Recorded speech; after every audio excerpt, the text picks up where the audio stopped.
we started. Which is concerning how much we paid attention. And I, Put things in perspective so people understand the flag used to be there. We'll take care on advice from Joe Statler, who told us that the correct place for this is on this side for us to help the other flag. So we did.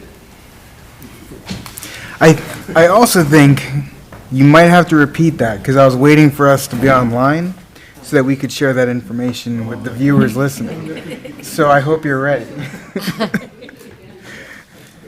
All right. Yeah.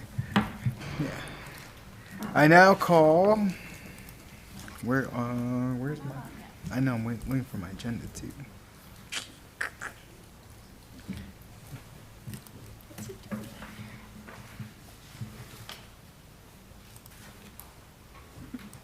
Still not?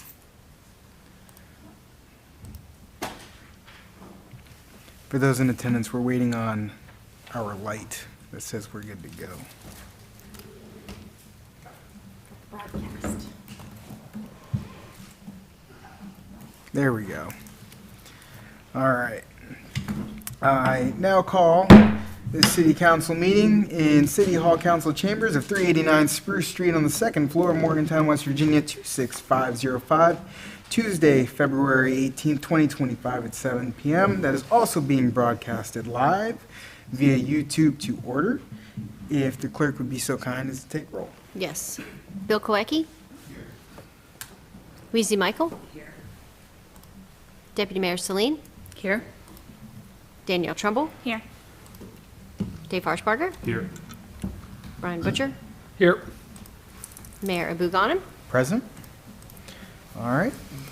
And the first thing we have is we have approval of minutes from January 21st, 2025, February 4th, 2025, February 4th, 2025 regular and special meeting minutes, as well as the February 11th special meeting minutes. Do we have any changes? I sent a name change to Christine. Other than that, I didn't have any. All right. So we accept the minutes by acclamation? Yep. Yep. Today we have several correspondence. Sorry, I think I got it from here. Good. The first one is for our own Eileen Berry, who is unable to be present today. But we had a proclamation written for her years of service to the city of Morgantown, and while she cannot be here, I think it would also be fitting to still read it so that people understand how wonderful many of our dedicated civil servants are. So if that's all right with you, also read the proclamation. Whereas Eileen Francis Berry has faithfully served the citizens of Morgantown for 24 years with professionalism, dedication, and unwavering commitment, and whereas Eileen began her career with the City of Morgantown on April 16, 2001 as an accounting clerk 1 in the municipal court, where she played an integral role in managing financial records and providing exemplary service to the public, and whereas she further advanced her career by serving as a secretary for the fire department beginning July 25, 2011, contributing to the safety and well-being of our community by providing essential administrative support to first responders, and whereas for the final chapter of her distinguished career beginning in 2014, Eileen has served as Secretary 2, Administrative Assistant, handling building permits and code enforcement, assisting and ensuring the safety and compliance of properties throughout the city, embodying the values of diligence and care, and whereas her exceptional work ethic, attention to detail, and commitment to helping the citizens of Morgantown have left a lasting impact on her colleagues, the departments she served, and the community at large, now therefore it be resolved that the City of Morgantown expresses its heartfelt gratitude to Eileen Francis Berry for her 24 years of outstanding service and dedication. Her contributions have made a meaningful difference in our city, and her legacy will be remembered for years to come. Be it further resolved that the City of Morgantown wishes her all the best in her future endeavors and recognizes her as an exemplary public servant who has set a high standard of excellence for all to follow. for all who follow. In witness whereof I, Joe Abogano, Mayor of the City of Morgantown, West Virginia, hereunto set my hand and cause the official seal of the City of Morgantown to be here affixed on this 23rd day of January 2025. And with that, I also would like to add my own comments of appreciation to Eileen and all the work that she had whenever I would go into code enforcement in the permit office, and how much I appreciated her kindness and caring hand, helping hand. But also, please note that she did retire in January, so we're going to recognize her here today.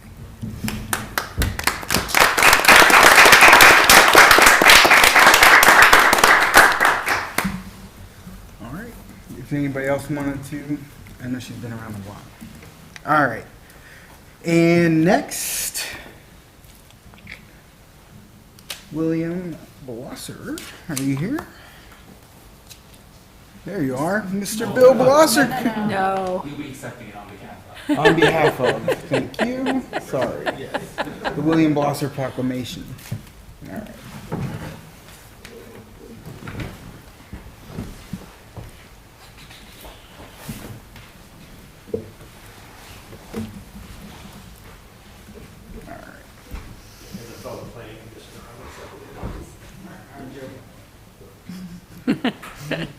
Different one. Can I stand on this side? Because I'm right here. Right here. Right, that would be talking. The microphone would read the proclamation, so don't bump into that. All right.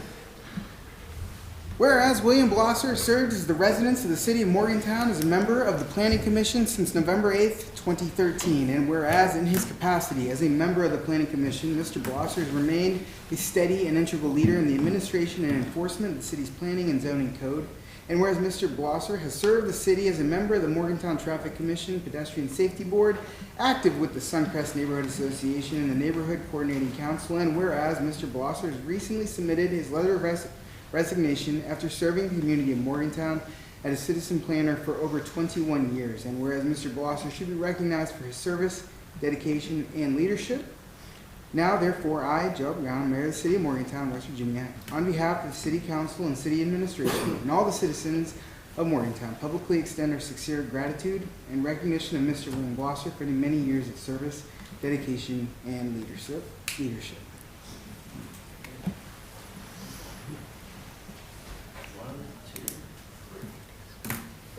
Ms. Petrus, and if you'd like to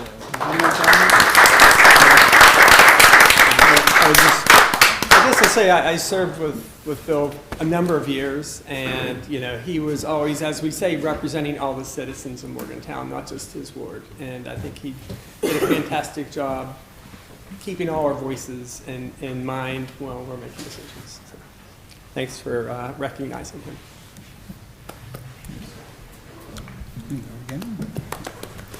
Just a comment. Having served with him over a period of time and knowing him personally, he's been a contributor to the community for a very long period of time. And sorry to see him go, but happy to have the recognition that he did truly contribute. Yeah, I would make similar comments, that he has really been a strong member of our community, and much, much appreciation. And I don't know how it's being delivered to him, but I don't know if it's going to walk up to his door, get a knock? I'll make sure of it. You should, yeah. Thanks. All right. And now our proclamation for Black History Month. And here to accept on behalf of the Human Rights Commission, our own Annie Cronin.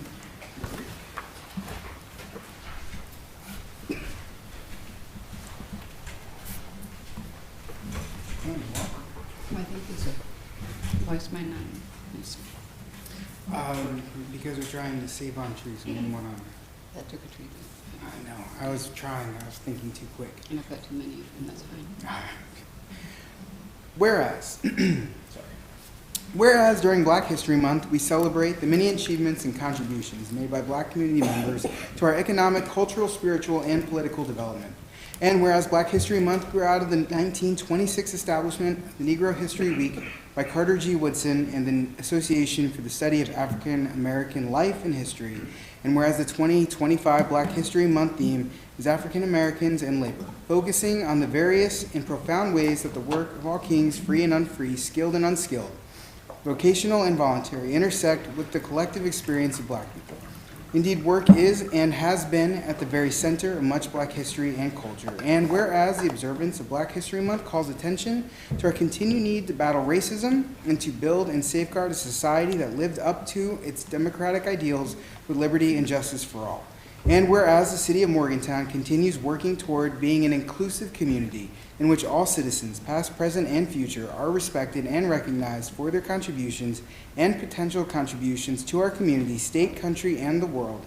And whereas the City of Morgantown is proud to honor the history and contribution of Black people in our community and globally. Now, therefore, I, Joe Abogano, Mayor of the City of Morgantown, West Virginia, and on behalf of the City Council and Human Rights Commission, do hereby proclaim February 2025 as Black History Month. In the City of Morgantown, West Virginia, we encourage our citizens to celebrate our diverse heritage and culture and contribute our efforts to create a more just, peaceful, and prosperous world for all. Thank you. And then we do the proper handshake. And then we smile to the camera. 1, 2, 3. And then if you wish to comment on. Usually when I do these proclamations, I give you kind of like a book report from 5th grade on what I learned while doing this proclamation. What I learned while doing this proclamation was that it became peripheral to what's going on around us. With the call for DEI to be abolished, we must be rid of all things diverse, equitable, and inclusive, which means we should probably change the Pledge of Allegiance that says liberty and justice for all, since there seem to be politicians calling to not have that so much. The NAACP in the past has done Black History Month proclamation. They haven't done it since 2021. It is in charge of the Human Rights Commission by statute to make people aware of our diversity, our equity, our inclusion, these things. And this is part of that. I'm not Black, I'm not trans, I'm not gay, but I get up and I do these proclamations. There have been comments that, well, if that's all you're there for is to make proclamations, you're doing a great job. Thank you. Because it is part of the job, to make people aware that we are not all one homogeneous group of white people. That we've got a Black population, we've got a Hispanic population, Asian, Native American, and people in between all around. Through the university, we've got plenty of people here from Africa. And I don't see too many ways that they're being included in the community, other than through what the City Council's efforts are. The university's got its own programs going, but as a city, it would be nice to see people be more welcoming and inclusive of everybody, and not assume we're all just the same, because we aren't. So, I should say the rest of my comments for comment period. Thank you.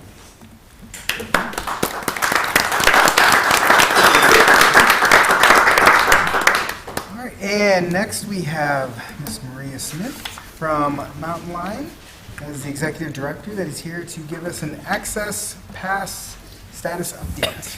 Welcome.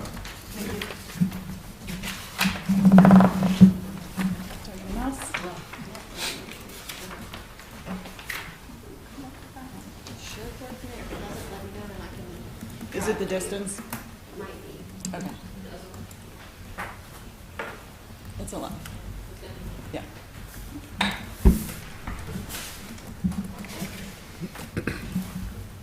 Good evening. Thank you for having me here. I'm going to go through, we've been doing the Access Pass now December and January, so I'm going to go through some of the data points that we have since then.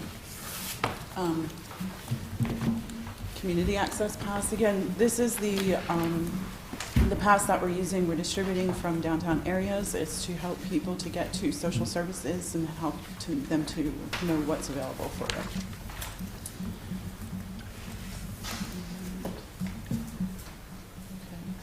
So these are the total numbers so far. So we have 1,200 passes have been provided to the city. 538 total trips have been taken. So the difference between that number, there are some passes that have been distributed that have not shown up in the fare box yet, and vice versa. There's also still some passes that are in your all's hands or still at the library. So that accounts for some of those passes, the difference. And then there's a total of 800 funds have been expended so far for the program.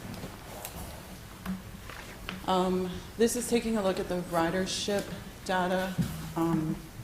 If it hasn't been emailed to you all, I'll email it out. I don't know. Can you guys see it? So again, we saw a majority of the trips taken with the Access Pass were on Route 50, Don Knotts. Last month, we saw a good amount of trips on the Purple Line, but this time it was Brookhaven. We had 43 trips that were taken on that. Brookhaven does service like the Saberton area and up into Brookhaven, obviously. It also goes from downtown to Westover. So it's just one of those optional routes that some people, there's some social services in Westover that people could get to, and there's also like Saberton Goodwill, some other locations along that route.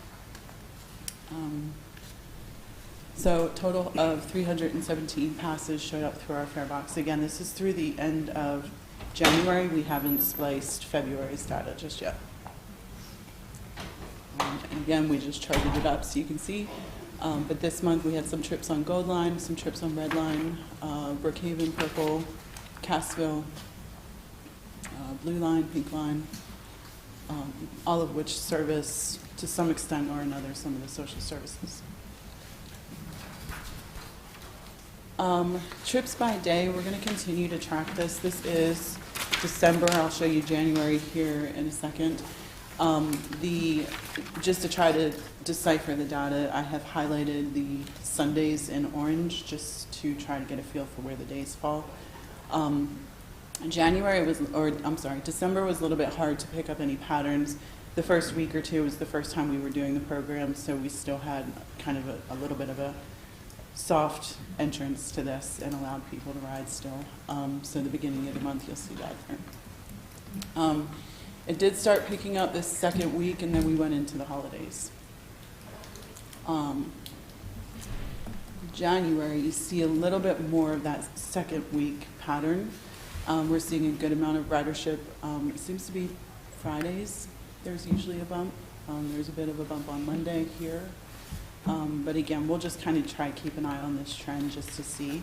Now, this is going to be important going down the road if ever we're looking at particular days that we might want to add additional assistance or, reasons why, or we might be able to connect it to events that are going on that particular day of the week and be able to see that there's a bump in ridership there.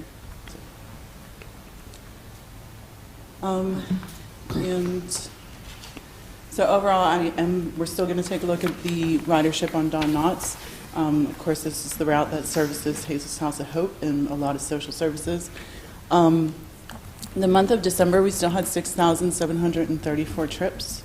And January, we still had 5,103 trips, which I thought with introducing or removing the free ridership that this number would go down quite a bit. So my next question was, well, this shows the tracking of it here. Can I ask, before you move on, the Don Knotts ridership chart, what are the highlighted squares there? Yeah. Like, there's two blue ones. Okay. The August of 2021, that is the month that we increased the service on Don Knotts. We started running it later into the weekends, Sunday, and we also started running it out Scott Avenue on the inbound and outbound. Okay. The second one is when the free ridership started. Thank you. So, in looking at the Don Knotts ridership, my next question was how people are paying for those trips, how they are riding.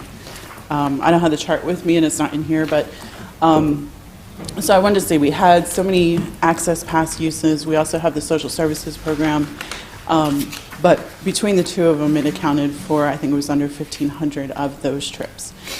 So the top ways that people are riding Route 50 right now are they're paying by cash. There's about, I'm not going to do percentages because I don't have it in front of me, but there's a good amount paying cash. There's a good amount using the property tax pass.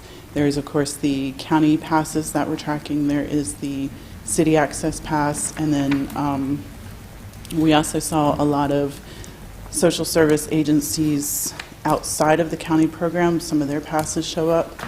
I think that covers the big chunks of it, but so we were kind of surprised by that, at least to see so many people are now paying cash for it and using their tax passes. So. It's a little short and sweet tonight. Do you guys have any questions or?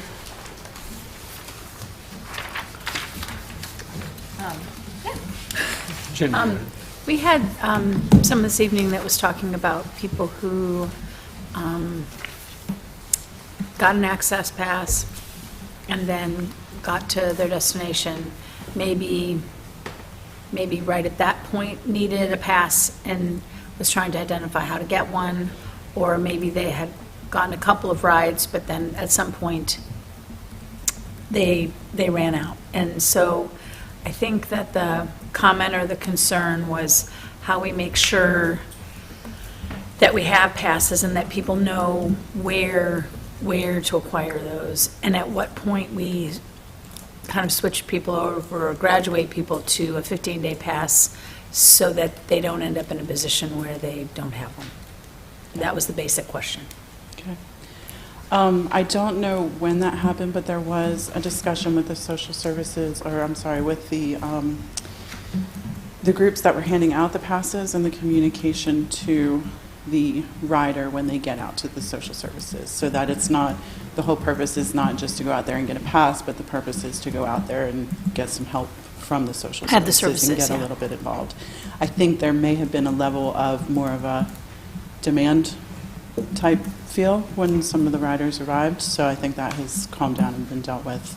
There was also an issue where there were two social service agencies that were getting hit up by the same people, and I think they've coordinated a little bit better to help out with that. Again, I think we're in the second month of it. There's still a little bit to be ironed out, but.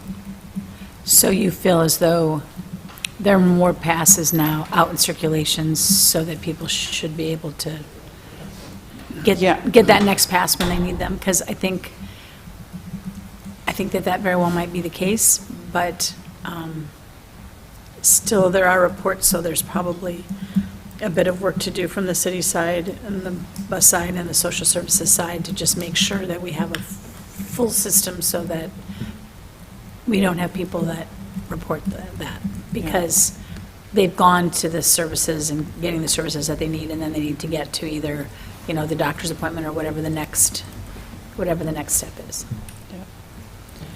And I don't, at least I haven't heard much. The social service agencies working with them has been really great. And I think any issues that they have, we've been trying to iron them out or figure them out. And again, you guys and the county, it's been pretty smooth so far. As far as when we did move from the free ridership, I expected a lot more issues.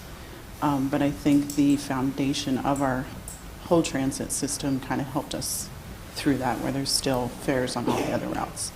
But we have processed quite a few of the property tax passes. I think we did 48 in December and 23 in January. So they've been coming in, and I think that program's supporting a lot of these people too. Great. Thank you for everything you've done. I don't think that any of this is specifically a bus system issue. I think it's making the whole system work. Well, part of it is getting people where they need to go, and that's where we fit in, and it's just, That's the goal. we're all part of the issue. Thanks. So, thank you. Thanks. Thank you. Wait, I have more questions. Oh, Don't go back. I was just waiting. I figured you'd have questions.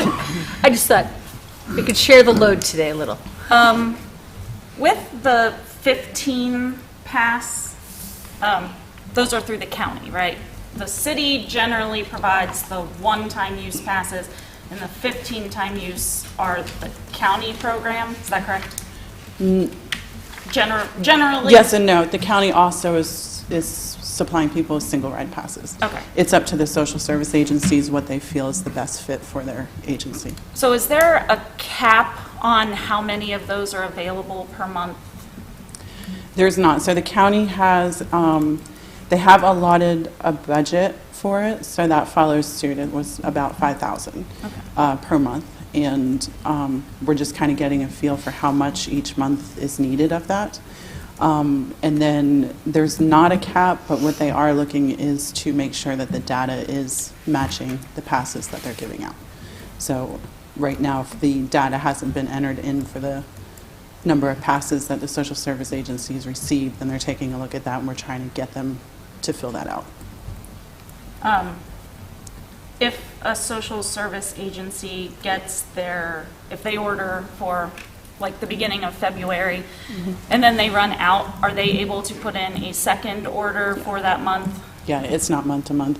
If the funds run out, then that's going to be the issue, but it hasn't so far. That hasn't happened yet? All right. Also, when I spent several hours today at H3 talking to clients and service providers that have generally been the ones sending complaints to me, which is what I keep bringing up here, but I wanted firsthand experience to have this conversation this evening. I was at Grace Shelter. She's out of one-time use passes, and she has 4 15-use passes left. She said she tried to order those and hadn't heard back yet. I think that was relatively recent, though. But another thing that was concerning to me that she said they are able to get a lot of their clients into some of the other ridership programs that you have, but generally when that happens, there's a several-week processing time or wait to get people into that, at which time, if someone qualifies for one of those other programs, like they have a job and they're going back and forth to work and they're using up a lot of those 15-use passes in the meantime. Is that normal that it's like a couple of weeks processing? Or? Yeah, so that's for the property tax pass. And so the way that works is it's a photo ID that has that rider's photo on the card and their name. What we do is we do the background check to make sure that the taxes on either the rental or the employee or their own personal property tax has been paid. And then what we do is we reach out to either the landlord or the employer just to confirm that they're still working there, still renting that property. That's where a lot of times it gets a lot of lag in the process. I know there's quite a few that we are currently waiting for employers to get back to us and let us know, but that'll hold up the process too. Okay. And then to further answer your question, I think I have 4 orders right now from the social services for passes through the county program. So I'm just waiting for the county to respond to me and let me know they're good to go. And how long does that normally take? Because that's another issue that we've run into. The day room at H3 says that she put in an order at least a week ago, and she still has not heard back. Well, she said she answered some questions for you all that you had, and then there's been a long lag time that people are kind of stranded. Yeah. So that's the gap between the county taking a look at all the data and everything that's been provided to them. And then there, like I said, there's 4 social service agencies right now who are requesting passes. The first and second times they ordered passes, it only took a few days to turn them around. This time, just because the timing of the data, it's taken a little bit longer. Okay. It's a significant amount of data that they have to fill out for each pass, right? I know Salvation Army that runs the day room at H3 said that they had 120 passes, and she said she spent a couple of hours inputting all of the data for those passes. And then she was 3 short. She couldn't account for 3 of them, which turned out to be a big kerfluffle. And there was a holdup there. The social service agencies are all short-staffed and pretty tight on time. So I do think we need to look at what kind of data is being required. I mean, they said that even recently they were asked for the address of a final destination, which, I mean, you could make it up, or like just because someone says I'm taking this pass and going to HealthRight doesn't mean they're going to HealthRight. So I'm not sure why that's relevant for the county necessarily. But that was a common, like the amount of time that it takes to input all of that data was a common complaint that I heard from the service providers today. Salvation Army, for example, also doesn't use the HMIS system. I mean, they run a community day room and a community feeding program. I could go there and spend the day. It's not just homeless management, so they don't input their clients into the homeless information system, but apparently that's one of the data points that is requested or required, is an HMIS number, which not all social services use that. They're not all just providing to homeless individuals. If I could ask a question to that, is that the county's request for that information? Yeah, so the county wanted to gather certain data points. There are maybe 5 or 6 questions in that survey. It's basically just for the purpose, like what I'm reporting on. So they want to know where they're going to, where they're coming from. The one thing that we absolutely need is the serial number of the pass, because that'll match us up to the bus route data. And what this does, it helps us to see the passes that they've distributed, and then we can see them in the system. Some of this information is just for us in the future down the road so that we can take a look at it and make a decision on what's needed where, right? So we have some locations, some facilities, there's some other social services that are showing up on the map, but it's that information. None of the questions, maybe except for the serial number, are a required field in order for them to submit it. So some of the agencies don't have access to an HMIS number, but if they do have it, then we can correlate that data back to the social services, and we can tell them that this HMIS person rode on this day, on this route, and went, wherever. So it's kind of finishing that loop of data with that. Okay. And as far as the destination, it's not asking for a specific address, but if you're giving someone a pass so they can get to here, then you can put it. Yeah, they said that it was different when they were being asked, was this like a medical trip or a... Yeah. There's different categories from a drop-down menu, and they said, and then it started asking for the final destination address. Like, I don't know where they went. Another thing that I've heard with those 15 ride passes, I spoke with Rainbow House today, and they said that, I heard from a couple of different organizations. Number one, that there was a problem with some of the 15 ride passes not being validated or activated maybe when they arrived at the social service, and then they have to locate a one-time use pass for that individual to get over to the Mountain Line offices to get those validated, which they said was just kind of one of those hoops that was a lot. I'm sorry to interrupt, but the 15 ride pass, they don't have to be validated. As soon as they're given the pass, they can immediately board the bus and ride. Now, we have had recent issues with the 15 ride passes. It has been sporadic. We're tracking it. So far, we can't figure out if it's a particular fare box or a particular set of passes or what, but I would say there's been a good handful of them that have been faulty in the fare boxes, so we're looking into that. I don't remember. Maybe that was the issue. It wasn't I think that's necessarily a probably what it validation, was. but a certain... Yeah. Okay. But what we have instructed them to do is to let the driver know, obviously, they're there at the fare box, and then the driver's going to take the pass and make an incident report, give it to our office, and then we'll replace their pass for them. So it is a bit of an inconvenience, but we're trying to figure out what's going on there. Okay, fantastic. They said that the 15 ride passes, I know Rainbow House specifically said they had a client or two who maybe lost or misplaced a 15 ride pass that had 1 or 2 rides left on it, and then they were told they couldn't get another one. Is that usual, or is what's the... Our protocol, typically, if they lose a pass, then we can't do anything about it. They've lost it. if they bring us a pass that's faulty, that doesn't work, like a 15-ride pass, and we can see that only 2 or 3 of the trips have been taken, we'll replace those other trips with single-ride passes, so they have them.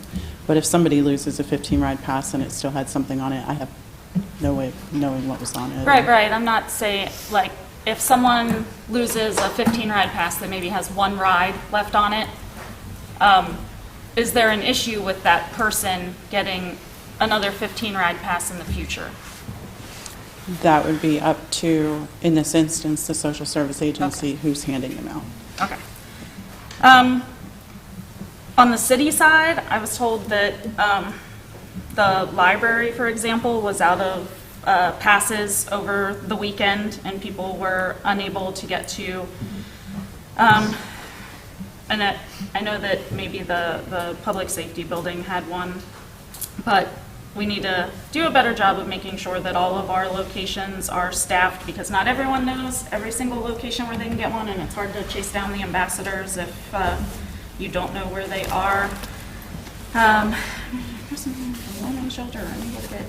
There's a lot of issues that I'm getting with people not being able to get single ride passes, and the fact that the city will only give one. If the day room at H3 is closed, they are the one, the lady that runs the day room at H3 is the one that handles the passes for Salvation Army. If someone goes on a weekend, if they get a pass downtown on a weekend to go have dinner at Salvation Army, then there's no passes for them to get back or to get wherever they need to go.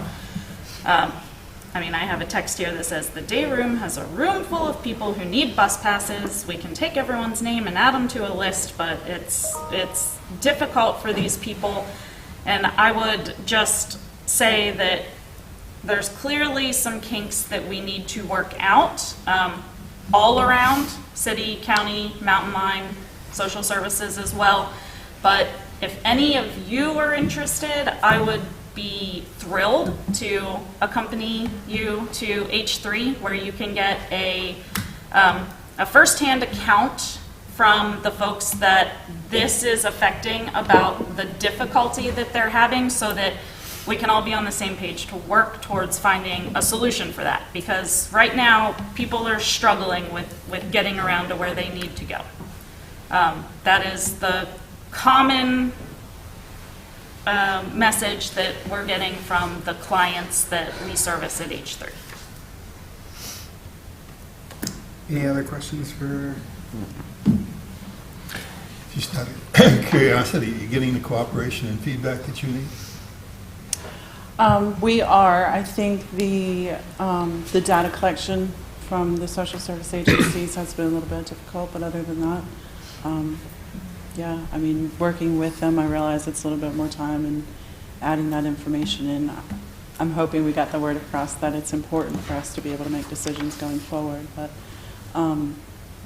they've come on board. The first month was a little bit more difficult, and it's got better.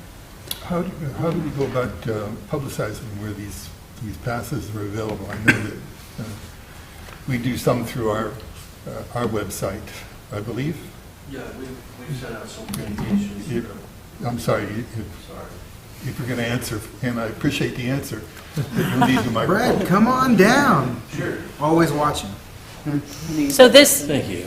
this does not amplify, but it will let listeners at home hear you. Sure, and I apologize. I will approach the podium next time.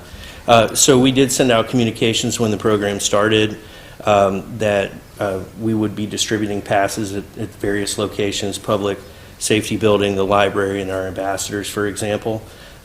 We plan to revisit that. From the city's point of view, folks do seem to know where to get the passes. Thank you for mentioning the library. We took care of that today. So we do have open communications between us and the folks passing them out. So anytime that they need them, they can call us right away and we'll respond immediately. We're also passing out 211 information as well. Just really, our main goal is to make sure people have access to the passes and they get to the place that they need to go. As Maria reported, we are seeing folks visit and use routes that are getting them to those places, just from what we've been able to collect. And right now, and now that we have 2 data sets, we're going to compare those data sets and then hopefully have something, additional information to share with council here soon. So, And if I could, Encouraging.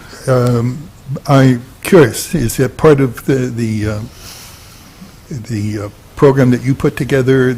Are these identifiable? In other words, I could call this up on my phone and understand? yes, we're working on adding that in. So that's actually the next piece of information, and then housing authority information will be added to that. You should actually see that tomorrow at some point in time.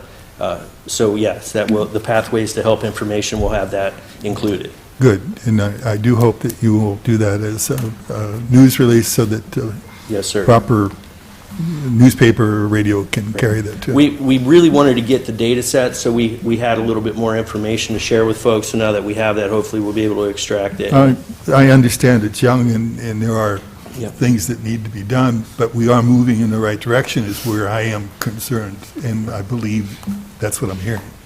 And so far, we've connected with over 20 local businesses in the downtown area regarding Pathways to Help. We try to build in the access pass information too while we're having these conversations. And then the ambassadors were kind enough to accompany me one day, and we actually issued 2 passes to a gentleman. And that's another thing too. Anytime the city interacts with someone who might need a ride to and from, or maybe even more than that, we want to make that available. So they have been. There was a program that we were going to distribute to the local businesses where they could put up a sign in their window, a poster. You may see some of those. Blue Moose has one on their on their corkboard. A lot of the other businesses, some of them can't put it in their storefront, but they keep them. We're handing out 211 info as well, so we're hoping they keep that on their counter. We're asking them to do that. That way, if a customer comes in or if they see somebody who might need connected to the right place, they have the resources to do it. So as we see problems, we are trying to work solutions. That's correct. Thank you. So, Appreciate that. Thank you. I was going to ask the question, because I'm on the, I'm struggling with the Pathways to Help website, and on here is transportation resource. If you or someone you know is in need of a pass, please call 304-225-4213. Right. And they'll put you in touch with the department. Is that for services or for individuals? For individuals, so anybody can call that number, and we'll make sure that we address their unique need or request. But the information you'll see tomorrow will include more details, obviously. So Is that a city number or is that the mountain one? I'd have to check that one. Well, I need to call because my friend Irene in the day room has a very exciting appointment with her grandchildren out on Van Boris Road this weekend, and the day room and Grace Shelter are all out of passes, and I promised her I would come with 2 for her tomorrow so she can get there and back. So I need to meet up. Fantastic. I'd love to help. I really, and our office is there. Anybody who calls communications, I respond as quickly as I can. Brad, forgive me, I don't know that you identified yourself when you went to the... Well, I apologize. I did not. Brad Riffey, the Communications and Public Relations Director for the City of Morgantown. Sorry about that. No, it's good. Apologize. We want to tell people Tried to- who to grab. You can call me. Thank you. And we're here to serve our community to the best of our abilities. We appreciate this opportunity to work through this process. I think while we're identifying things that we can improve on, we're also looking at a process that is, I think, generally there to serve the greater good, right? To get folks to the right place. So that's at the end of the day what we hope to achieve. And you two have been working together, right, and having meetings through all this whole process. Is that Correct. Yeah, I can't thank Maria enough. I do want to thank our ambassadors. I want to thank Kelly and Officer Shade. I want to thank everybody who's been a part of this process, because it's going to take us a few months to figure out what we can do better, and that's what we're always trying to do. So, Thank you. thank you all very much. Sorry for the impromptu, but... Oh, it's okay. Well done. I appreciate you all. Can I give you a couple perspectives and I have a Yes. couple questions? Just from my perspective and anecdotally, the biggest question I field every single day is where can I get a bus pass? Okay. Now, I direct people to, places like the library. One question I have for you is 24 hours a day, where can somebody get a bus pass? Would that be the public safety building? Correct. Okay. I've had individuals come to me several times now that have told me that they've gone to one of these places and someone has said to them, you got one yesterday, you don't get one today. That I heard it appreciate once you and I doing thought that. maybe that's a fluke, but I've heard it several times now.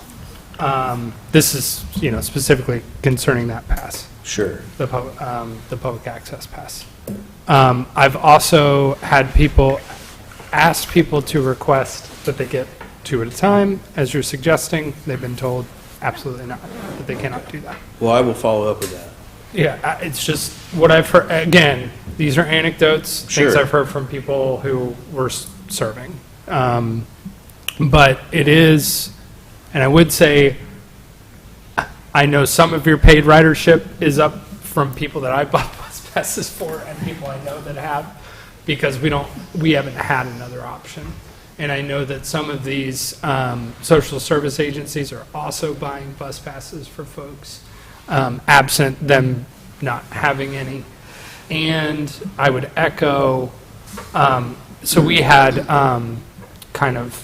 we're trying to prepare for next year's warming shelter. Right. And so we had kind of a lot of the stakeholders at Hazel's House of Hope, and Councilor Trumbull was there for this meeting. And we weren't meeting about this at all, but a big complaint amongst them was about access to the passes, mostly about the county program and the onerousness of the data input. It's also, and I mean, we talked about this when you were implementing it, and it's not, I don't think it's anything on Mountain Line, it's just how this program was constructed initially, is that the idea of like a 15-day bus pass, and then I'm putting in what's the trip purpose for these 15 days. It's a little wild. Like, it's like, so is this person, you could feasibly check every single one of these for most of the population that we serve. And a question for you, though. We had an individual recently, and I guess there's probably nothing that can be done about this, but they live in subsidized housing, but the person that they're renting off of hasn't paid their property taxes. So that's just cannot get a pass, correct? Okay. Yeah, so in that instance, we would usually tell that renter to let their landlord know. To pay their taxes, It yeah. might provide some motivation. Okay.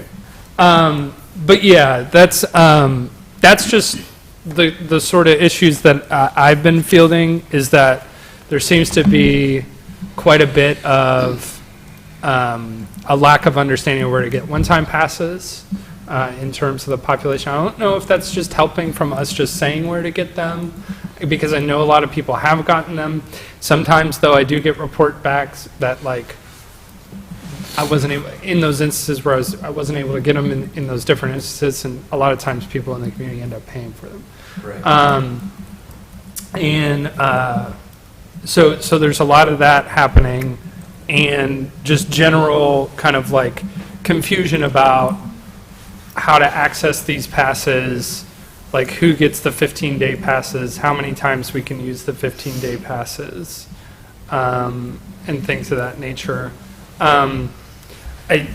When the website was put up there, I did bring up like that not all those fields should be required, and I remember you fixing that. But yeah, I also, the other thing that I would just say about the county program is find some of the data maybe a little bit dubious, because again, this is like putting a lot of onus on the social services.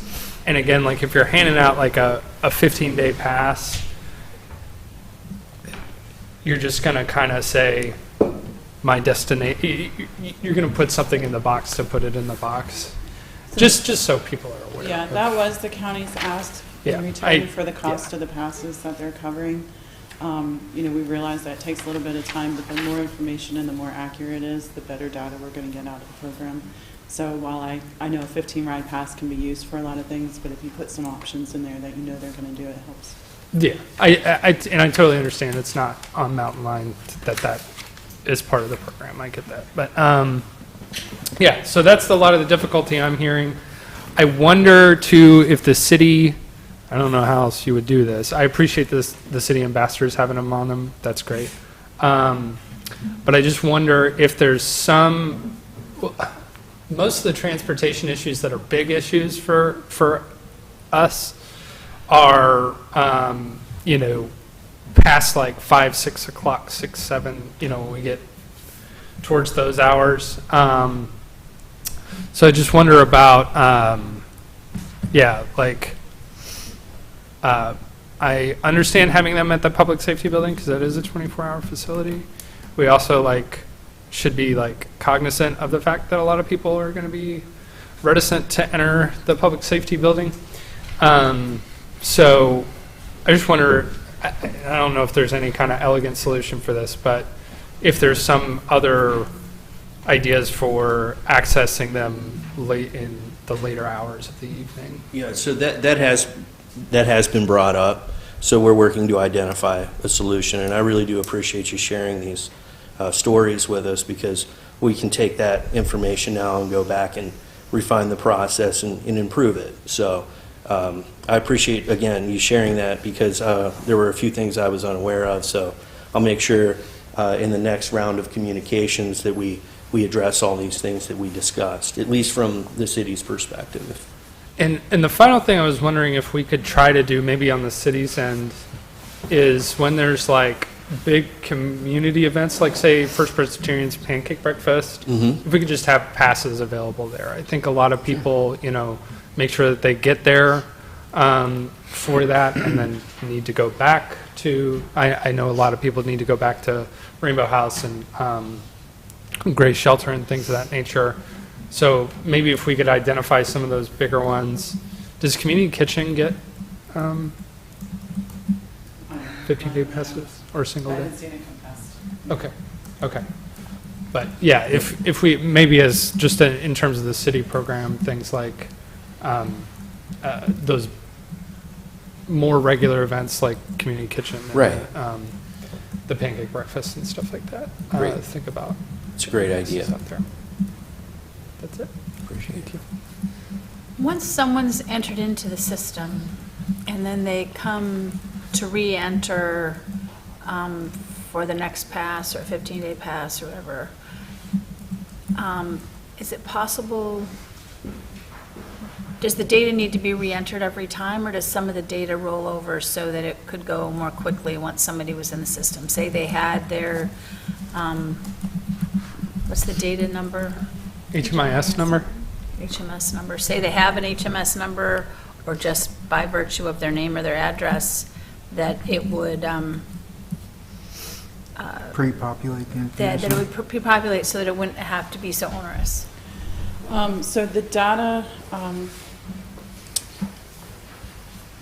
It's just a It, form. like have a it wouldn't full list, necessarily have but the we're not asking where for the their- trip's going. yeah, we're not asking for their names. We decided that could be a HIPAA violation because it's cross-agency data.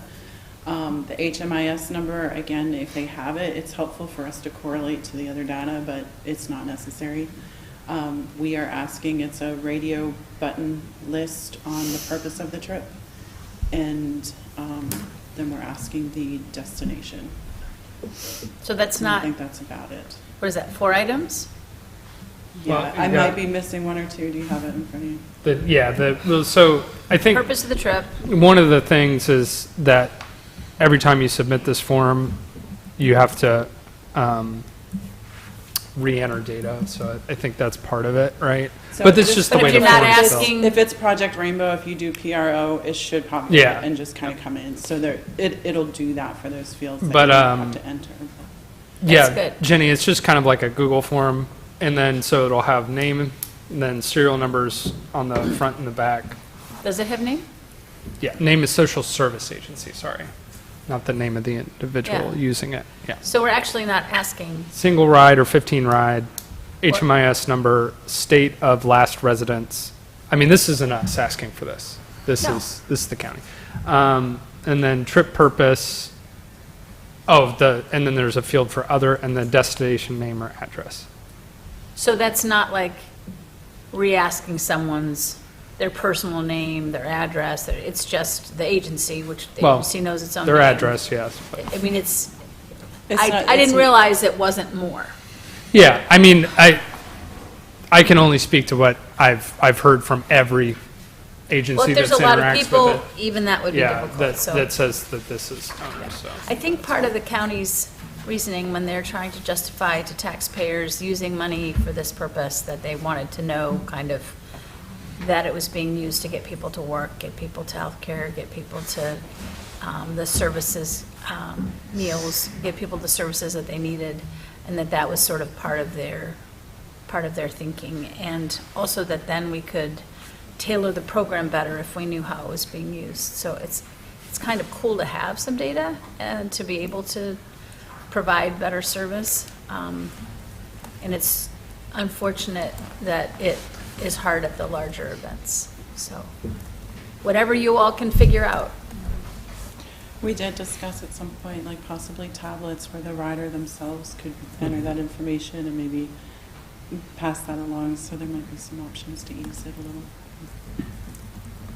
That would be good. I mean, there were 50 people in and out. I mean, I was at H3 at dinner time today, and there were probably 75 people at one time eating dinner. So they're all hitting the day room for a bus pass, which today they didn't have any. They haven't all week. But in general, if they're all hitting the day room to get the bus pass to go back to wherever they need to go, that's a lot for one staff member to be handling. So maybe we could check in 2 or 3 months and see whenever we feel like we're to the next step, or you all have more to report, we could have another meeting like this, just Yeah. check in and see how it's working. That sounds good, and we'll keep you all apprised. I'm going to be sending out monthly data as we go along. And again, if you have any questions or, if there's issues that we might be able to handle, just let us know. If you could move along the passes for the day room, that would be really great. Emily, Thank you. Prompt the county. I appreciate your all support. Thank you, Morgan. Thank you. Thank you both. And thank you, Brad, for your impromptu.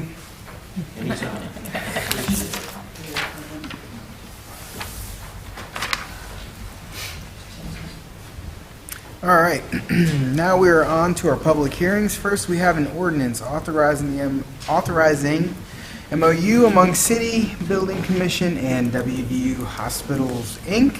I open this public hearing now. 5, 4, 3, and close. Next, we have a public hearing for an ordinance authorizing a commercial lease and operating agreement with Shaft Drillers International at the Morgantown Municipal Airport. I open this public hearing now.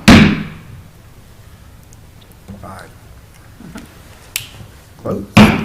And last, we have an ordinance amending Article 923 entitled Industrial Waste. I open this public hearing now. And close. All right. First, we have... Okay, for a second, I thought we left off boards and commissions again. Under unfinished business, we have a consideration of approval of a second reading of an ordinance authorizing MOU among City Building Commission and WVU Hospitals, Inc. The first reading was February 4th, 2025.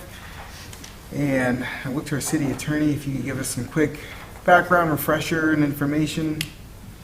Thank you, Mayor. This ordinance will allow council to authorize the transaction that will facilitate construction of a new WVU Hospitals Eye Institute at their campus on Van Voorhis Road. The city has its north side fire station in this location, and the project will relocate the access road, maintaining access for fire trucks and other emergency personnel through a relocated access road, as well as altering the security held by the bondholder from which the proceeds were used to pay for construction of the North Side Fire Station. Council has heard a presentation from WVU Hospitals on this and passed this through 2 readings. Tonight will be the final adoption and allow for the remainder of the property transaction to go forward. Move to approve? Second. Good. All right. No discussion? No discussion? I think we're good. Like a nice new eye institute. Bill Koecki? Yes. Weezy Michael? Yes. Deputy Mayor Celine? Yes, sounds like a great project. Danielle Trumbull? Yes. Dave Harshbarger? Yes. Brian Butcher? Yes. Mayor Buchanan? Yes, passes 7-0. Next, we have the consideration of approval of a second reading of an ordinance authorizing commercial lease and operating agreement with Shaft Drillers International at the Morgantown Municipal Airport. The first reading was 2/4/2025. And who would like to, interim city manager? Sure. This is for a long-term lease at the airport for Shaft Drillers International, built an estimated $1.2 million hangar that housed, I think, 3 airplanes and a helicopter. I believe it was a 40-year lease on the property. Yeah. For that. That's about it. All right. Move to approve? Second? Any discussion? This is am I correct in recalling it's a 25-year lease with terms, optional renewal terms up to 40 years? That's correct. Yes. Okay. And then it reverts to us, yes?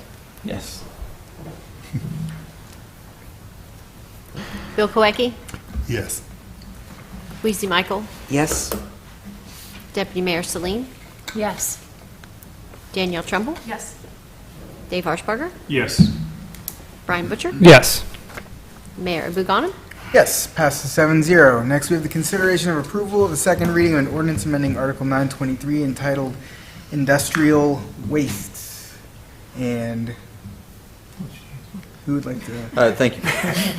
And thank you to the city manager. Straws This, over there? this ordinance, this amends the city's existing Article 923, the industrial waste ordinance. In part, that limits the amount of certain substances that can be put into the system. The actual change made by this ordinance is to reduce the limit of arsenic, and that's consistent with an NPDES permit, National Pollutant Discharge Elimination System permit, issued by West Virginia DEP to the city.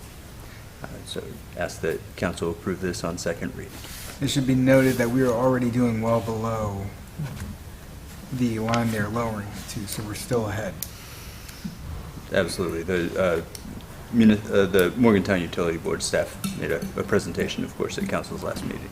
So for those watching at home, you can watch 2 weeks ago, YouTube, and get the whole presentation showing how healthy our water is. Do you have a motion? Move to approve? Second. Conversation? I'm glad that it was all clarified and we're good. Bill Koecki? Yes. Weezy Michael? Yes. Deputy Mayor Celine? Yes. Danielle Trumbull? Yes. Dave Harshbarger? Yes. Brian Butcher? Yes. Mayor Buchanan? Yes, passes 7-0. And now we have boards and commissions. I think what we'll do tonight, because a lot of people have nominations. Councilor Koecki, if we could start with you, and we'll just work down the line. Certainly. I'd like to nominate Jaden Emmerich to Sister City Commission. I have 2 Hold on, nominations. do I have a second? Second. Oh, By sorry. acclamation? Yes. Do you have anyone else? No. No, All right. sorry about that. You're Jumped okay. the gun. I have 2 nominations. One for Sister Cities Commission, Sai Feng Fang. And for the Health and Wellness Committee, I'd like to nominate Rebecca Call. So do I have a second for Sai Fung? Second. And then, I'm sorry, who's the other one? Rebecca Call, Health and Wellness. So first, by acclamation for Sai Fung? Yes. Okay. Yes. And then do I have a second for Becca? I'll second that. All right, and by acclamation? Yes, all right. I'd like to nominate Stephanie Hunt to the Transit Authority Board of Directors. Second. By acclamation. I'd like to nominate Matthew Misspelt, who is currently an alternate on the BZA, to a regular position on the BZA. Second. By acclamation. Yes. Okay. Mayor, I would like to nominate Gabe DeWitt for reappointment to the Board of Zoning Appeals. Second. By acclamation. Yes. All right. And I would like to reappoint Tony Antonini to a second term on the Cultural Arts Commission. Second. And acclamation. Yes. And Mayor, I have Troy Krupika to nominate on the library board. I second. Second. By acclamation. Yes. Okay.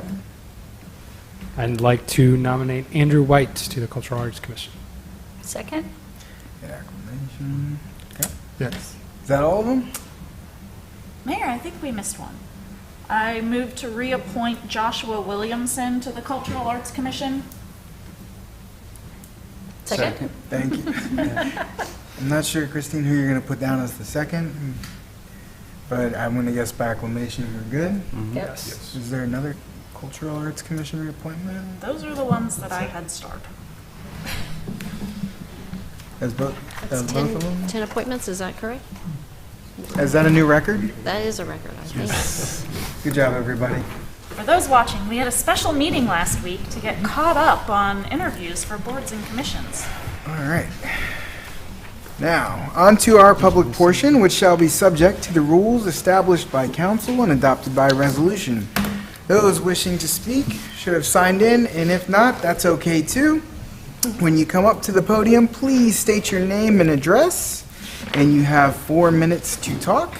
And I believe there's a little light in the front that gives a, is that right? Yes. With a warning for the 30 seconds. So I open this public portion now. First we have Mr. Bill Petros. Welcome back. Yeah, thanks.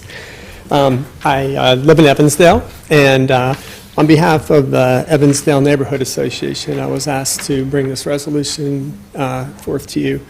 At our last meeting in February the 5th, we wanted to share with you that the Evansdale Neighborhood Association requests that bidirectional vehicular traffic access be preserved on Raleigh Lane in Evansdale. And the neighborhood also requests that any city action that might change or consider changing this bidirectional vehicular access be done in conjunction with the neighborhood association. And we appreciate the conversation that recently has been had by the city engineers and others and councilors that Councilor Trumbull and Deputy Mayor Isleen that came to our association and talked with us about the issues. I'm not an officer this year. Happy to be not an officer again for the first time in a while. But I could answer any questions, I guess. If The other thing is, I think that they wanted to enter this into the record, so put this specifically in the record. So do you have something you could give to the clerk that then she... Oh, yeah. Yeah, put that in the record so that we just have that as part of this meeting. And we don't do questions during the public Okay, portion, no worries. but we appreciate you coming up to speak. I'm happy not to answer any. Thank you, Bill. Thank you. Next, Ms. Annie Cronin-York of the Human Rights Commission. And also welcome back. Hard to make me sit down and shut up, isn't it? First announcement. The WVU Women's Gymnastics team is having a Women's Empowerment Meet on Friday, February 28th at 7 p.m. And for an hour before that, they'll be having all of us, people who care about these things, doing tables and events, advertising what it is that we do. So it's an opportunity to show what the Human Rights Commission does. We sit there at our table and answer questions as people walk by and wave. So we did that at the I Belong basketball game on February 5th, and that went quite well. And so I just left everything in the back of the Jeep and ready to roll for the 28th. Under Article 153.09 of the Municipal Code, the Human Rights Commission has a lot of duties: to recommend policies and procedures and practices to City Council, to create advisory agencies to aid the efficiency at the, can't read my writing, the effectuating of the human rights policies of the city, to advise and consult with the city manager, to review city plans and policies regarding matters of inclusivity. I'm not sure how we're supposed to do this. I send emails, nobody answers them. I send another one, nobody answers that one. This is much like sending it to the Human Rights Commission, where I send it out and I say, see the attachments. And I forgot to put the attachment on and nobody noticed, which means nobody read my dang email. Anyway, I met with Emily Mussorelli in October, I believe, about the Minority Liaison Coordinating Council, which appears to have been dropped from the city website. It's not on as a special committee for City Council anymore.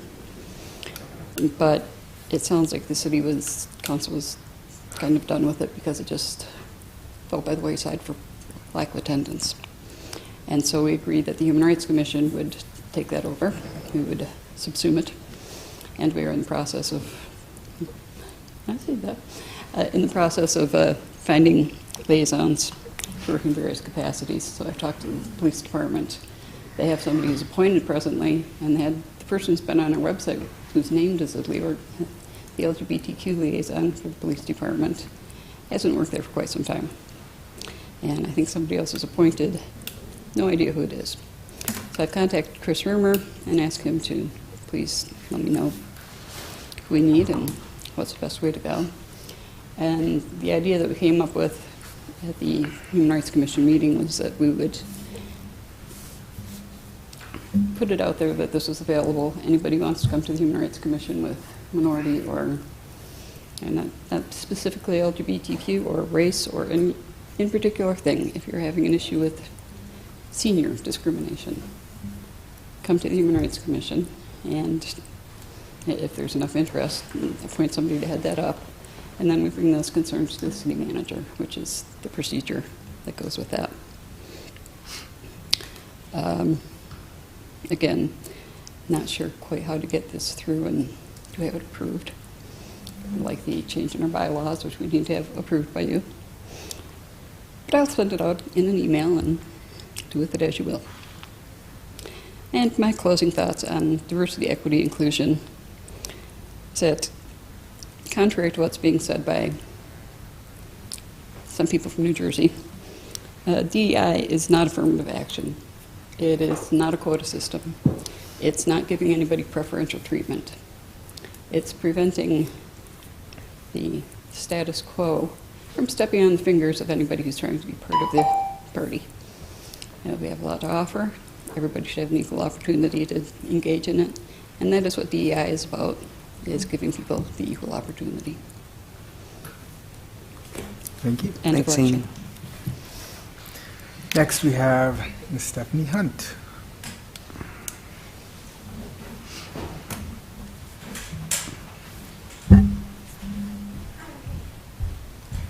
Stephanie Hunt, 220 Front Ave. First off, thanks for the appointment for the Transit Authority Board. Excited to serve. And I am once again asking for you guys to consider a lighting replacement for the iconic but unfortunately failing lights on Green Street. And we would like them to be incorporated into the city budget for the next fiscal year. And then once it's funded, we would love to be kept in mind to be involved with helping to choose the lighting so that we can help keep the charm of the neighborhood. And additionally, this shouldn't need to be said, but please ensure that the shelter and warming shelter is funded. Thank you. Thank you. And then anyone else wishing to speak?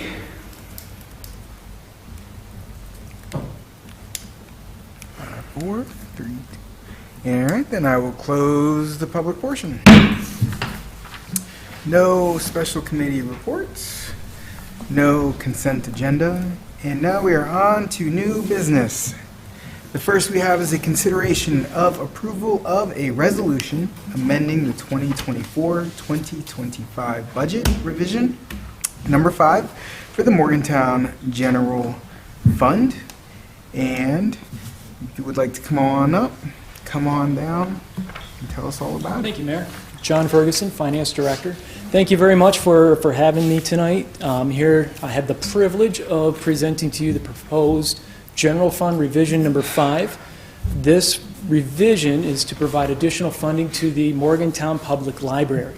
Now, the backstory behind this, back over a month ago, during the review of the city's self-funded health insurance plan, it was discovered that the city of Morgantown, specifically the finance department, has been incorrectly invoicing the Morgantown Public Library for its health insurance every month. I can't tell you how long it's been going on, but I can tell you that once it was identified, it is now corrected moving forward. Now, while recognizing that the city of Morgantown is one of the primary sources of revenue, if not the majority of the source of revenue for the Morgantown Public Library, we do recognize that by increasing the amount that we are invoicing them for their health insurance may put them under a financial strain for the remaining 6 months of their fiscal year. So therefore, I am proposing this budget revision to help fund that. This was at the recommendation and after a discussion with that we had through the self-funded health insurance work group. We did have quite a discussion there last week, and this is the result of it. I do thank Councilmember Brian Butcher, Dave, and Danielle. Thank you so much for your input during that meeting. It was extremely helpful, and this is the result of it. Any questions? I have a comment. I'm glad to hear that as a group you're able to come up with this. I appreciate that collaborative effort, and I appreciate finding a way to fund our libraries. Absolutely. Thank you, sir. I think it was a nice compromise and a good explanation on your part. Thank you. This gives the library a little extra funding to help out with what they budgeted versus what they are now going to build, and a little bit of time for their new July 1st fiscal year to kick in, which they now have time to plan for. I'm sure they're relieved. Yeah. Good solution. All right. John? Appreciate you being flexible and talking through that with us. Oh, yeah, during that, absolutely. so. All right. Well, John, as always, you've hit a home run with your speech, so I guess no questions. Excellent. Don't go too far, though. I'll be back after 30 seconds. Move to approve. Second. All right. No more discussion? All right. Yes. Yes. Yes. Danielle Trumbull, Yes. Dave Harshbarger, Yes. Brian Butcher, Yes. Mayor Abu-Ghanem. Yes, passes 7-0. And next we have consideration of approval of a resolution, amending the 2024-2025 budget, revision number 5 for the Morgantown Capital Escrow Fund. And John, if you'd be so kind as to join us again. Thank you, sir.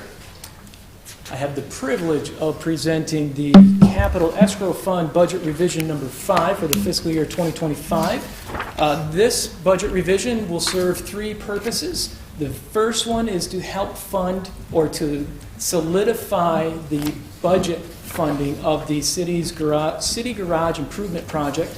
Now, the City Garage Improvement Project, and I know City Manager here, he could tell us more about that in an extreme amount of detail, more than I can. I have my notes. So according to my notes, we are including a 43 by 18 office addition. We are upgrading the stormwater management system. We are making numerous electrical, mechanical, and plumbing enhancements. And we are also replacing the HVAC system, a new roof, and siding. How did I do?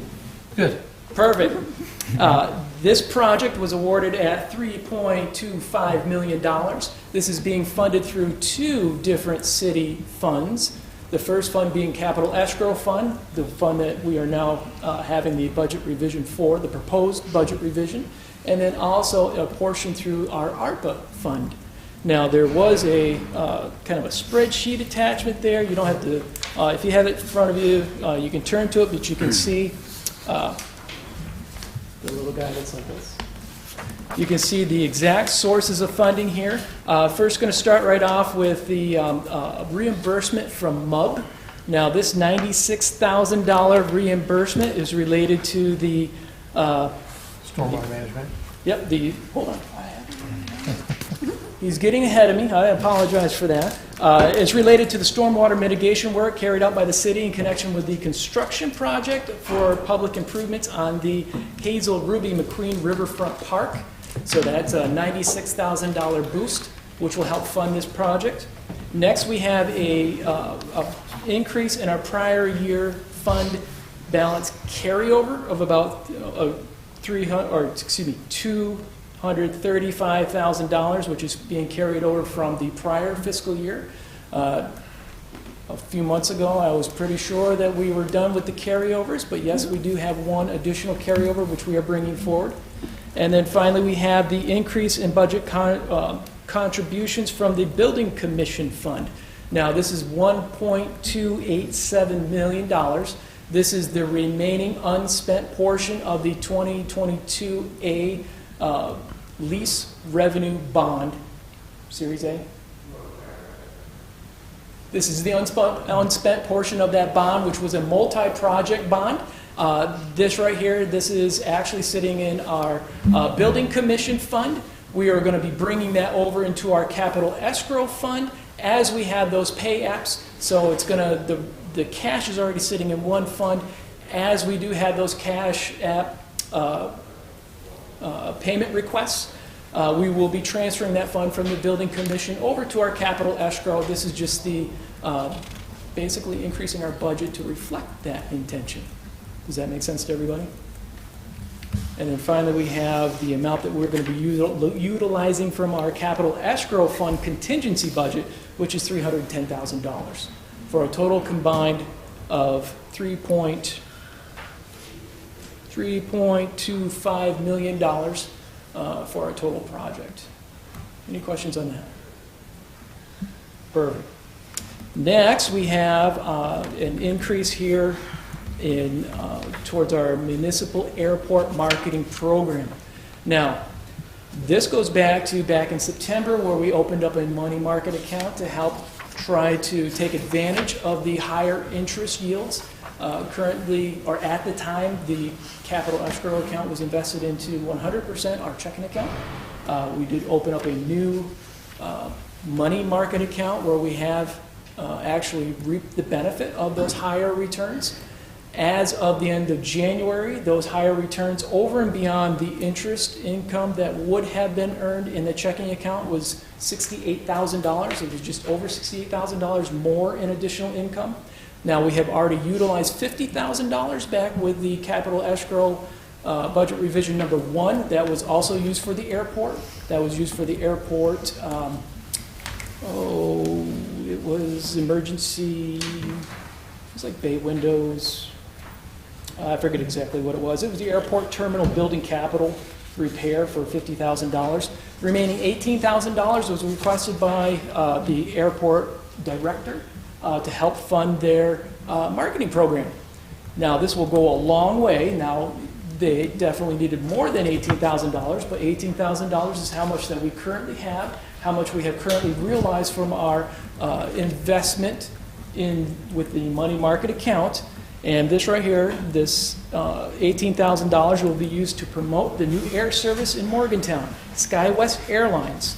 And the continued marketing is essential to grow the service and achieve the 10,000 enplanements required to secure the $1 million in federal entitlement funding. So I know it's not exactly what they needed, but it's what we had. Any questions on that?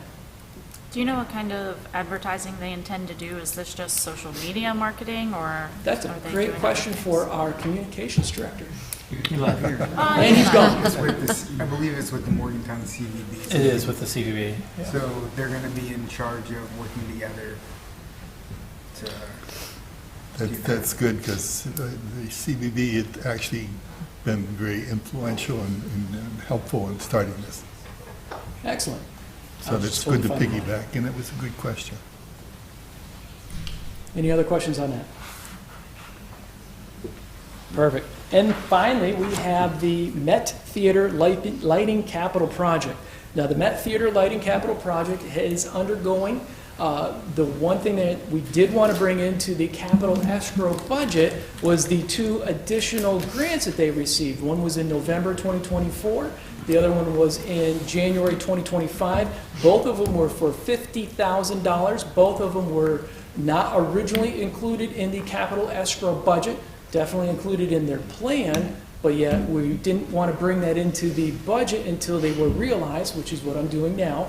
So the first $50,000 grant was from the West Virginia Cultural Facilities and Capital Resources, or CFCR grant. The city received $50,000 from the West Virginia Division of Cultural History in November 2024. This grant supports the acquisition, construction, and renovation of art venues, accessibility improvements, and the purchase of durable equipment. The second grant was a Hazel Ruby McQueen Charitable Trust grant, which was a $50,000 grant received in December. I'm sorry, I did say January earlier, it was in December. Used specifically for the Met Theater's lighting project. So because we had that additional combined $100,000 revenue realized, we want to bring that into their budget for expenditures. Does that make sense? Any questions on that? Did they just get really extra cool lights, or did That's that a great question. 100,000 go back to? If you go outside there right now, they have done the uplighting on the facade, and it's multicolored, so Yeah. it can change. It's right now, it's out there, it's blue.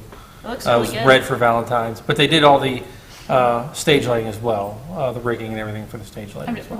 when this project was originally planned, did they know that this 100,000 was coming, or were they able to do something like above and beyond what they initially intended? Do you know? I do not. That's a I'll great ask question. Vincent. Yep, that's a great question for our arts and culture director. It's the city of Morgantown, so I believe it's always above and beyond. It looks really nice over there. It does. It really Do you does. know if they did anything with the Donat statue? On the outside, no, I don't believe so. I think Keep thinking everything's that just that the could the use- 4 uplighting on the pillars that go up. Yeah. in the That's facade. been planned for at Yeah. least last 5 years, I think. Well, nice to see improvements on the exterior, because I think that's a nice, making it more Yeah, it visible. looks really nice. Even more so now, we have a board that's not going to blow up on us whenever we throw a switch for a performance. Yeah. Did it Good to again. go. Well done. Thank you. We move to approve. Second. And I believe we're good on discussion. All right. Bill Kolecki, Yes. Weezy Michael, Yes? Deputy Mayor Celine, Yes. Danielle Trumbull, Yes? Dave Harshbarger, Yes. Brian Butcher, Yes. Mayor Abu Ghanem. Yes, passes 7-0. City managers report. Nothing really to report, just it's cold outside. And, Yes. you know, we're anticipating some additional snow. We'll have staff out there. We had staff out this weekend trying to keep the roads clear from ice with the rain turning into snow. So we can continue to watch that and continue to do what we need to do. Were you guys, out of curiosity, do you have any issues on, was it Monday? What's today? Tuesday. Tuesday. Yesterday morning? We had crews out yesterday. We had crews out starting 6 o'clock Sunday night and ran all through yesterday to this morning. I didn't even know that was coming. So Yeah. I was caught off guard by it when I woke up. Yeah, we were watching it the whole time and knew the rain was going to start. It was going to go from rain to ice. So we had crews out there ready to go. So you're saying is I should call you for my weather reports? I got 3 different apps on my phone. I'm looking at them all. Just a quick question, if maybe you could give just a short update on the Green Street lighting. So the Green Street lighting, I've had crews out there the last 2 weeks. They're trying to troubleshoot what the problem is. What it looks like is there's probably some wire broken underground somewhere, so we may have to dig up some of the lighting. They have installed a couple of the new lights out there. If the neighborhood wants to look at those one on Arch Street and give their comments on that new light, that's the only one there's 4 new ones up, but that one's the only one that's working. But if the neighbor wants to look at that light, see what their thoughts are, if that's the style they want to continue with, because it kind of matches the existing, we're happy to continue with that. But yeah, we're going to continue troubleshooting, trying to figure out what the issue is in the temporary, but we are working on getting the full project put out to bid here soon. What's the location of that light again? It's at the corner of, what's that, Long Alley and Arch on the south side of that. There's 4 of the lights up, that's the only one that's actually working. Is there a landmark that you can associate it with for me? The greenhouse. Thank you. Yeah, the light that's working. Yeah, it's the one. Yeah, it's the light that's working. Don't look for the ones that aren't working. Look for the one that isn't working. You can see it really well right now. Sorry, no one's surprised that I'm like smart. But no, yeah, we've had them out there all last 2 weeks and trying to troubleshoot and trying to determine what the issue is, and they've been running wires from light to light above ground trying to get things to work, and so they're still having issues. And then the cold this week, I've pulled them back into the Sure. Yeah. No, I appreciate the effort and the update. Thank you. That's all I have. That's Yep. all you have? All right. And City Clerk. Yes, Mayor. So on behalf of the Police Civil Service Commission, I'm honored to share that after last Thursday's police promotional exam for police sergeant, Benjamin Forsyth will be promoted to police sergeant after a successful 5-day review period, which ends close of business February 26th, and a successful medical exam. So congratulations to Officer Forsyth on this outstanding accomplishment. Also, the Police Civil Service Commission will be holding their entry-level police officer exam on March 15th. That's a Saturday at 9 a.m. I know that I've talked a lot about the Police Civil Service Commission and that we are short about 22 police officers. So I want to share a little bit about the department. It's a full-service law enforcement agency with an authorized strength of 76 sworn police officers. So we have 22 less than that serving our city. So any communication that we can share, that you all can share and the public can share to get more applicants, we would appreciate it. They're serving approximately 11 square miles, and the population when the students are not here is 30,000, but when they're here, WVU, it doubles. So they're serving about 60,000 residents during the school year. Folks can apply on our website at morgantownwv.gov. Click on departments, and then the police department. On the top of the page, you will see a banner, and it says apply now. So it's a one-click, hit apply now, and you can apply online and hit submit, and it immediately comes to the clerk's office, and we will reach out to those folks who have submitted their name for application. A little bit more. Some of the careers that one could participate in if they were a police officer at the Morgantown Police Department would be drug task force, K-9, a dispatcher, scuba, detective, special services, special response team, and a patrolman. So just a little bit more than, the general becoming a police officer. There are so much more that folks can do and strive for once they become a police officer. Anyway, I wanted to share that information so we can share that out to our friends. The Fire Civil Service Commission will be holding promotional exams next week, February 24th. That's a Monday for fire captain, and then Thursday, February 27th for fire lieutenant. So we look forward to sharing the outcome of those promotional exams as well. And then a little bit about our elections.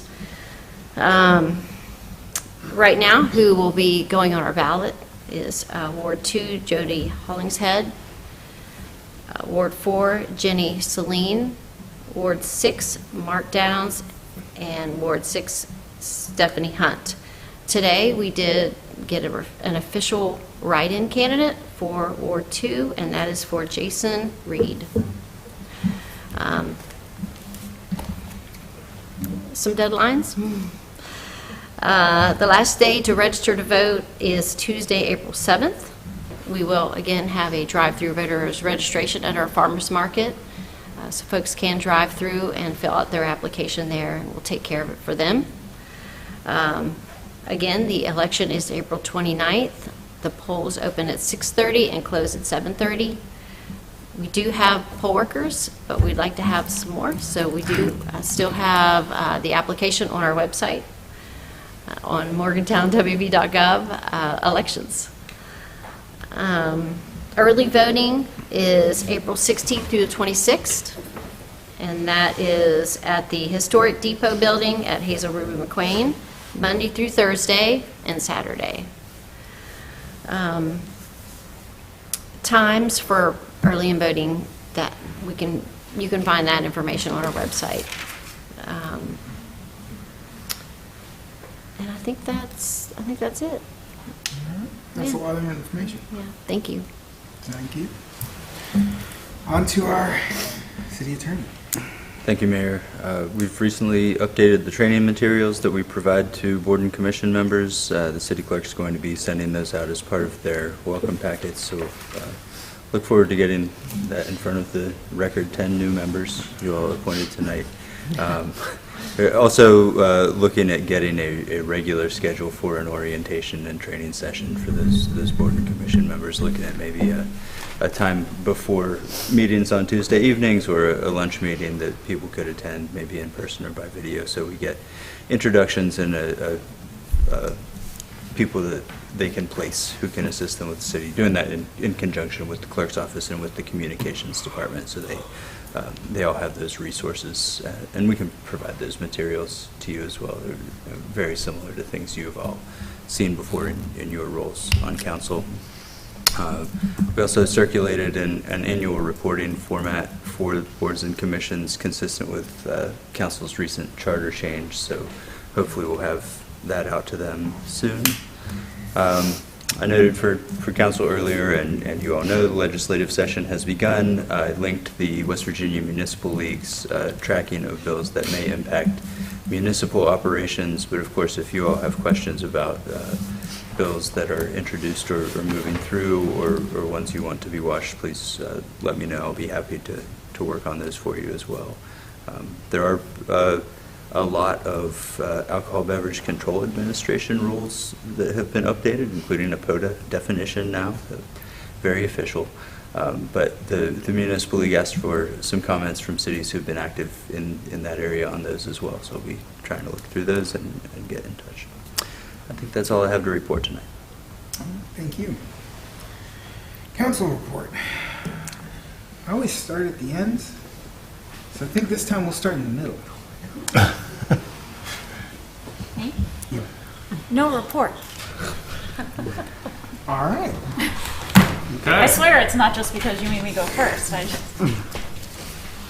have a couple of just meeting announcements. The South Hills Neighborhood Association will be meeting March 13th from 6:30 to 8:30 at the Quaker Friends Meeting House, which is just up past the new Marilla Pool Complex. And certainly all council and city staff are invited to that. And in April, the Mon River Trail Conservancy will host or have a couple of major fundraisers. A lot of fun. The Blue Jean Ball that we do in conjunction with the Land Trust is April 12th. And that will be out of Camp Muffley. And April 26th on the rail trail in the Wharf District will be the Handmade Market. and that's always a fun time. A lot of people come out and vendors set up along the trail. And I'll provide more details as we get closer in terms of timing and such. And on the Morgantown Utility Board at our meeting last week, Barb Parsons, you may have seen, was elected as our chair for MUB for this year, so she will continue in that role. Should I bounce it back? What's that? Should I bounce it back over there?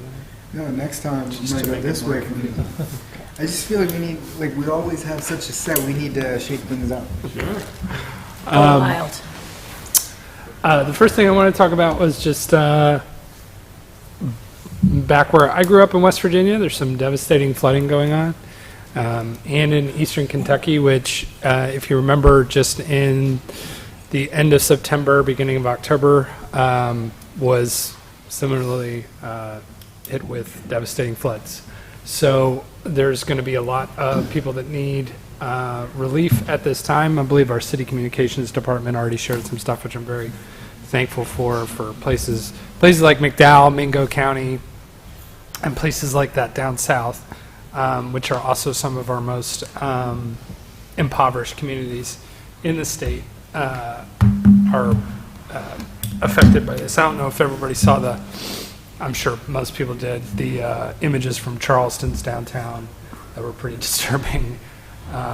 So if you can pitch in, help out, there's a lot of different supplies that are needed. And like I said, the city shared a lot of that stuff. And yeah, I would appreciate people helping out. In that same vein, I know, I figured Councilwoman Trumbull would talk about this.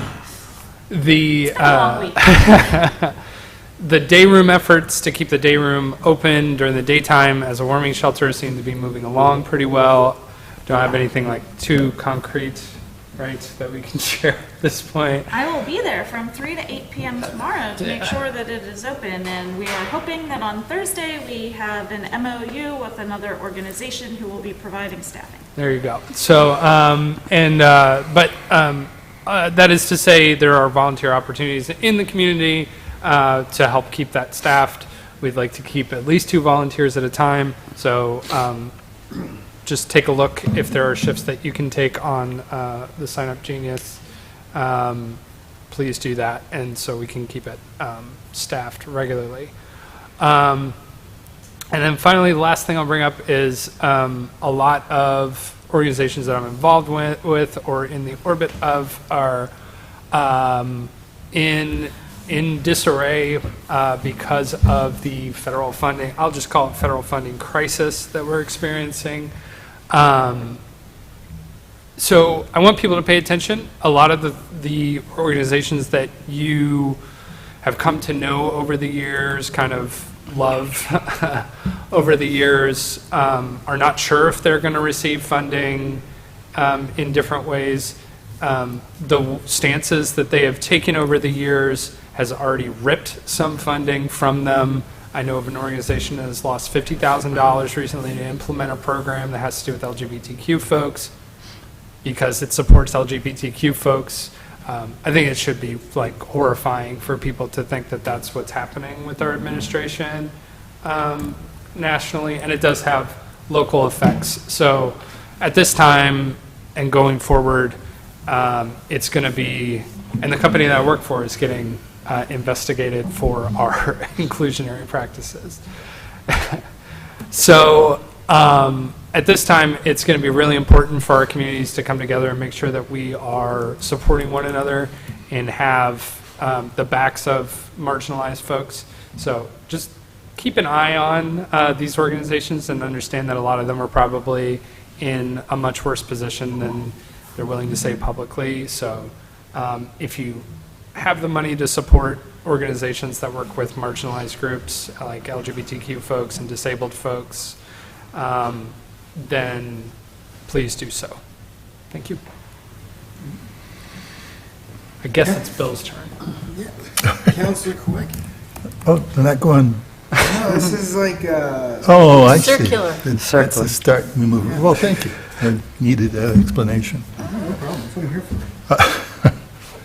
Actually, I want to follow up on your comment about the problems they're having down south. It's, I know the city has put out a call for some donations of particular items. It may be easier for some other people that if they have a little bit of, if they have that charity in mind, they could, there are relief funds available. West Virginia Rivers recently put out a publication advocating for at least 2 websites that you can find that you can donate that would go actually to this rescue fund. Again, WVU Rivers, so you can find their website and go there. The only other thing I have are, I guess, 2 cancellations of meetings. One would be the Morgantown Historic Landmarks Commission will not meet this month. They'll meet next month instead. And the other is, again, as I said last month, probably the first meeting of the season for the South Park Association of Neighbors will be next month in March. And that's my report. Thank you. The only thing I have today for Third Ward is they began construction on a pedestrian sidewalk today, I believe, in front of the Eureka Cafe.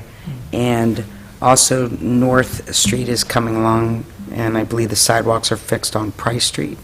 Is that correct, Price Street?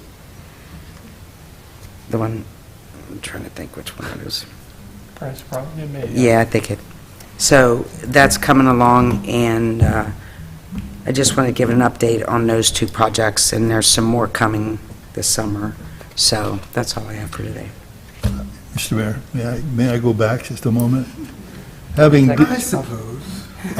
Did I cut him off? Toss the ball back. no, you didn't. I've been good at it today. I had a complaint that just wanted to register a little that I don't know that there are things that can be done easily, either by the DOH or either by the city. But traveling up Spruce Street is amazing. I mean, just trying to stay in your lane without without falling into one of those.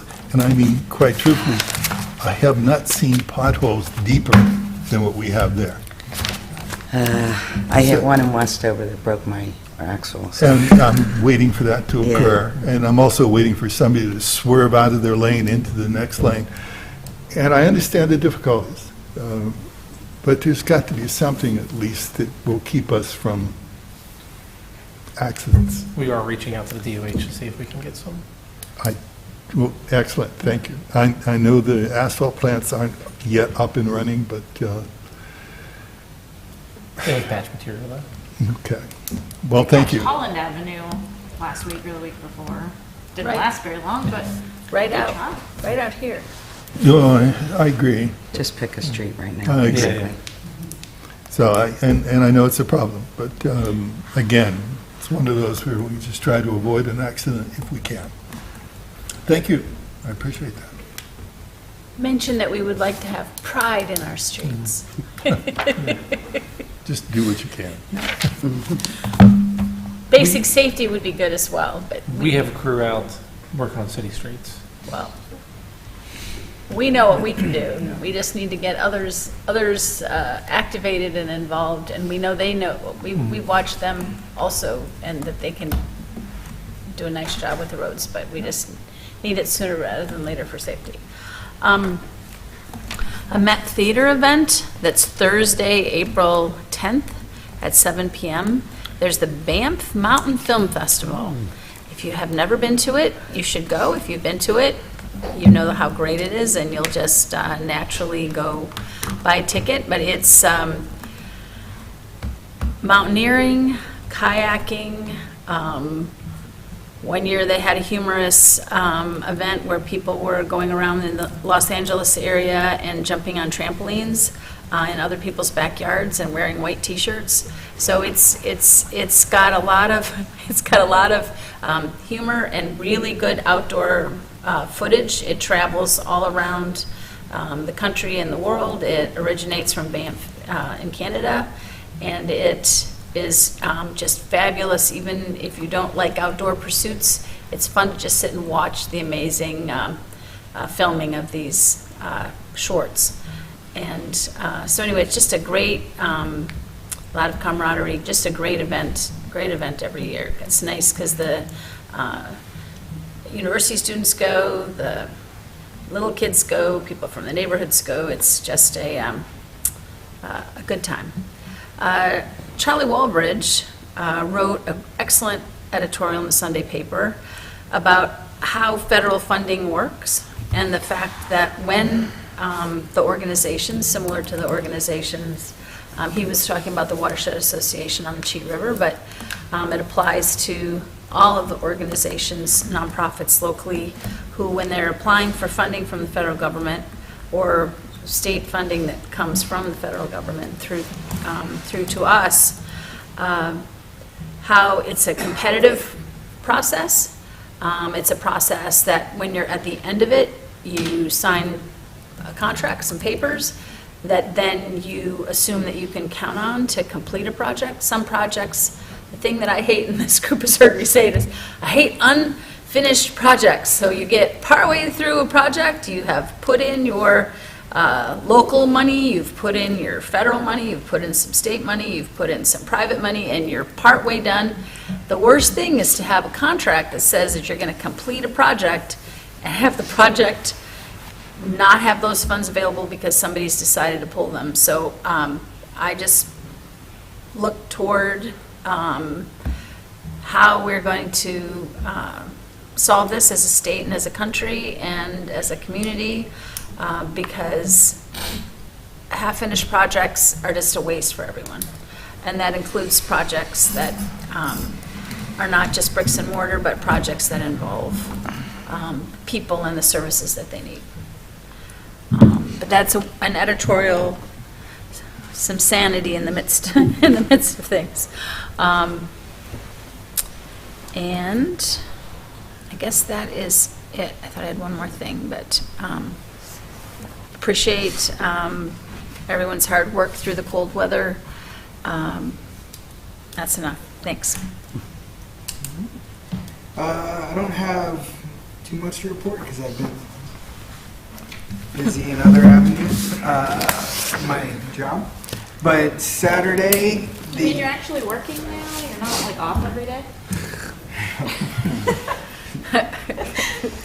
You had a snow day this week, again. I know, and I was at work at 8 a.m. Everybody was at home. I was the only car in the parking lot. Sorry, you were getting so much done when school was closed for 3 weeks. As a teacher, I can assure you that no one's just sitting at home. I'm going to take a deep breath. Saturday, Morgantown High is hosting Mohegan Idol down here at the Met, which is a wonderful opportunity for everybody to come see our wonderful downtown and the new lights at 7 p.m. And as well as see all of our wonderful local talent at the Metropolitan Theater. All the money raised and proceeds are donated to the WVU Medicine Children's Hospital, which will be next to our new optometrist building that will be made. Is that correct? Mm-hmm. Yeah, Thank you. Eye Institute. Eye Institute, thank you. Eye Institute, which is an optometrist? I think they're They gotta be in there ophthalmologists, somewhere. but they may have, What's the optometrist? yeah. Is that the person that grinds It's the like glasses? vision, not eyeballs. Like Is that up? eyeball doctors are ophthalmologists. Like you're not going there to Optometrist get is your, someone who you're not makes going there to get your glasses. glasses. Grinds the glasses. Oh. It's more like, And Anyway. just like that, I learned something new here today. That's All things fantastic. eyes. All things eyes. We're That's good. fantastic. I just learned something new. And if you're also looking to learn and see and experience, check out Mohegan Idol at 7 o'clock. We have our neighborhood meeting coming up in, drum roll, March. At the end of March, March 24th, will be our first Ward Neighborhood Association meeting, so go ahead and mark your calendars. Plan to be there at 6 p.m. as we'll be discussing our neighborhood yard sale that will be coming up in May/June. And I also wanted to say that while I'm disappointed I couldn't make it, thank you to Councilor Kawecki for attending the Chinese New Year. My pleasure. On my behalf, I was at my son's regional swim meet, and I got back after it was over. But I saw your picture in the paper, and it looked like it was a fantastic time. It was well done. Good. I went last year, and I was looking forward to this year, but I'll get there next year.